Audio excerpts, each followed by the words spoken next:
Welcome to Cord Cutting Today for September 19th, 2019. This is the show where I break down some of the biggest stories happening in the world of cord cutting right now and give you my opinions on them. If you want to learn more about these stories, come up with your own opinions. I'll put a link to each story in the show notes down below so you can read about them for yourself and let us know what you think. We'll love to hear from you. If you are new here, do me a favor, hit that subscribe button, hit that thumbs up. It really does help because it lets YouTube know you enjoy what we're doing. Hopefully we can help you break free from the high cost of cable TV, still watch the shows you enjoy. Well, before we get into the news, we have a new giveaway. We are giving away a Channel Master Stream Plus DVR and media device. It also plays streaming apps through Android TV. A smart antenna, which is their high-end antenna for indoors, and a $100 Hulu gift card to one lucky member here where you can, or viewer. There's multiple ways to enter. The more you do, the more entries you get, but you don't have to do everything. Visit us on Facebook, follow us on Twitter, follow Channel Master, and more. Or just leave a comment on the post through the giveaway block. We'll all enter you into the giveaway. So check that out, link in the show notes for the giveaway. Alright, let's get into the news of the day. Number one, Amazon is reportedly testing automatic commercial skipping for the Fire TV Recast. So the new Fire TV Recast DVR has been out for a while now, coming up in about a year. And while Amazon has a big hardware event next week, they seem to have rolled out to a small select number of users a new software update to the Fire TV Recast that adds automatic commercial skipping in DVR recordings. So Tableau DVRs added this earlier this year. TiVo has reportedly been working on this feature, and so have some others. And now Amazon is reportedly looking to add it, which is a pretty cool feature there, where you'll now be able to go and have your recordings automatically skip the commercials. No longer will you need to go and wait for yourself to manually fast forward. Hope you don't go over it. So pretty cool. Amazon has a history of rolling out beta tests like this to a small number of subscribers. Or I should say earlier this week, Amazon said that they're rolling out a new screensaver that they're testing out to a limited number of subscribers or Fire TV users before it goes to everybody. So very in line with what Amazon's typical practices. This could still get delayed. This could get canceled. They could find bugs. They could decide this feature just isn't working out the way they want it to and cancel it. But how important is automatic commercial skipping when you pick a DVR? Is that something that you look for? Let me know. Let me know what you think. All right, next story up of the day is two I've kind of covered earlier today. We posted a video about the new Roku streaming player lineup that came out today. They just announced it. We have a full video breaking down everything we know right now. I'll put a link to that in the show notes. If you click on Cord Cutters News, you'll find it under our recent videos also. But let me go over a quick few highlights about the brand new 2019 Roku lineup and the new Roku OS 9.2 update. So Roku has two big announcements for the players. Number one, brand new, more powerful Roku Ultra with a faster processor, more internal memory, which means like if you are like me, have over 100 Roku channels, you're less likely to need to reload them. They also say the improved processing, the more memory, means they can load channels faster. They say about 33% faster when using a live TV streaming service. So trying to load channels, flip between channels with this new faster Roku Ultra will be 33% faster than the old Roku Ultra. Pretty cool upgrade there. Great for sports fans who want to do a lot of channel flipping. It's always been one of the main complaints about streaming is it was a lot longer to switch between channels with streaming versus cable or satellite. Now Roku's saying, hey, on our end, we can help address that by making our players faster, tweaking the software to better adjust that. But they said overall, the top 100 Roku channels will be noticeably faster. They also added programmable buttons. One of the main requests everybody's been asking for is quick buttons on the Roku remotes that I can program to do whatever I want them to do. Roku's added that to the new Roku Ultra remote, where you got two buttons where you can have them launch Netflix or Hulu or wherever you want them to launch, or any voice command. You can use it to record a particular voice command you want, to search for a particular item or do a particular function in your house, and you can now do that through a pre-programmed button on your Roku Ultra remote.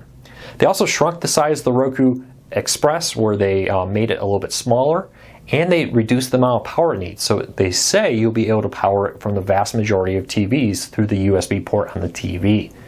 less cables having to dangle down to the wall, which is pretty cool, especially if you mount your TV against the wall. And it means you'll save a little bit of money because it'll be using less power of your power bill. There are a few new exclusives. There is a cheaper version of the Roku Ultra called the Roku LT, a Roku Ultra LT, sold exclusively at Walmart. Doesn't have the Find My Remote feature, doesn't have the USB port, doesn't have the faster processor. It's kind of the 2018 version, slightly stripped down. But it does come with the Point Anywhere remote. It does have the 2018 Roku Ultra Power, which was pretty impressive. And if you're somebody who doesn't plug anything into the USB port on your Roku, this saves you $20 a month versus the current Roku Ultra. So the great thing about this is the new Roku Ultra price is the same, $9.99. The Roku LT Ultra is $79.99, and the Roku Express starts again at $29.99, so no price changes. A few things have changed. Roku Premiere Plus has been dropped in the lineup. The Roku Stick, the HD only version, is being discontinued. And there is a Best Buy version of the Roku Stick Plus, which is still $59.99. The Best Buy version is exactly the same, but they add a headphone jack to the remote. So if you enjoy private listening, you don't want to have to use the app on your phone or tablet, you can get the Best Buy's Roku Stick Plus HE for headphone edition and be able to do that there. So this will hit stores with the Express later this month in Walmart. Next month it will start all the other players will start rolling out to other store shelves. You can pre-order them, link in the post down below.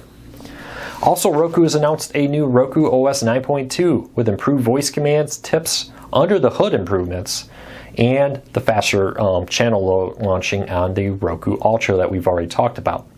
Now, the thing to remember with Roku is they have a habit of adding features to updates like 9.2 where they don't disclose them. So sometimes it's a little bit of a guessing game. Oh, well, is that new? Is that not new feature? So it'll be interesting to see what we discover throughout the next few days. But Jess has a full breakdown of everything you need to know about. The big thing here is improved performance, under the hood features, more voice commands, and they're adding tips and tricks. So there'll be a section down here now where you can watch tips and tricks about your Roku to help you get the most out of it. Which is a pretty cool feature in the menu system where you'll be able to say, hey, I want to learn about all the features my Roku has to offer. And you click on that and they have a bunch of videos about different topics, how to use your remote, how to set up dorm room, hotel access, that kind of stuff, which I think is great. Roku's adding the help section for your Roku right into your Roku. You don't have to go to their website to try to learn about the features now. It's right here on the Roku. So that's a pretty cool feature. Let me know. This should start rolling out in the next few weeks to all current generation Rokus. And let me know if you find anything new. Anything not included in that post, let us know, because Roku is notorious for this. They're notorious for sneaking in new features and not telling anybody. So let me know. All right, next story up of the day. Sony just this morning posted a warning on its website that HBO Max and Cinemax may soon be leaving PlayStation Vue. So the news here is we've known that NBA TV needs to renew their contract by the end of this month, not this year, but the end of September to keep NBA TV. But they've updated to add HBO and Cinemax to that list also. Now this comes after Dish has dropped HBO and Cinemax after AT&T demanded a price hike and a minimum guaranteed number of subscribers. That means that even if Dish didn't have that number of HBO subscribers, they would have to pay for that, which means they would have to spread the cost of that around to people who didn't want HBO. Dish pushed back and said, no, we don't want to do that. If our subscribers want HBO, they can go get HBO now. And it's the same cost for them. It's not like we're offering them a savings to go with us versus HBO now. And we don't want to force people who don't want to pay for it to do that. Now, we don't know if Sony's being asked to do the same thing with minimum guarantees, but it is interesting to note that they've been warning about the NBA TV blackout at the end of September for over a month now. Now with just over about a week and a half or so, just over a week to go, Sony is now warning about HBO and Cinemax blackout. The good news is if you are an HBO subscriber through PlayStation Vue, you can always just get it through HBO Now. It's the same cost pretty much, $15 a month, and you got all that content. It'll be interesting with the launch of HBO Max if more and more TV companies are pushing back against the high cost of HBO and the reported demands by AT&T for a price hike and minimum guarantees on subscriber counts. So let us know what you think. We'll love to hear from you. All right, next story up of the day, Spectrum, Atlas, and Cable One have an internet monopoly in over half their markets. Now, we've talked recently about 5G, fixed wireless, fiber, internet from space from places like SpaceX and Amazon, and more that are all trying to compete with your ISP. I get a lot of comments about, why does it matter? I have an ISP, I'm good. Why do we need competition? Well, this is why. In over half of the markets for Spectrum's internet, they are the only internet provider with 25 down or faster. This comes from a report from Grounded Reason, who broke down a bunch of FCC data to find these numbers. Comcast, in a little over 30% of the markets, are the only internet provider with 30 or faster. So this means they don't have competition in over half their markets, and they can do what they want with their internet, because where are you going to go? Now, the hope here is competition, right? Fixed wireless, we already see this launching in major cities. We're already seeing it launch in smaller cities. We'll have to see how that plays out. 5G from AT&T, Verizon, T-Mobile is slowly rolling out. We're seeing Amazon and SpaceX try to put very low Earth orbit, much lower than current internet satellites, to offer high-speed data nationwide. Now, SpaceX says by the end of 2020 they hope to be live in North America, or parts of it. And Amazon is trying to get their service live also. We've even seen companies like Amazon work on wireless internet using the Wi-Fi basically frequencies to offer high-speed internet to cities wirelessly. That's a lot faster than trying to dig up lines to each individual home. So we'll have to see how it goes. I hope they're successful, because Spectrum is a major cable company with a lot of customers. Over half of them have no other option. So it'll be interesting to see how that goes. Are you somebody who lives in a market with no other option? Let me know. How has that impacted you? Would you love to have some competition? Leave us a comment. Let me know. All right, few quick stories, or one last quick story, I should say. Pluto TV has added This Old House and a Roblox channel. This makes 9 channels added to Pluto TV this week.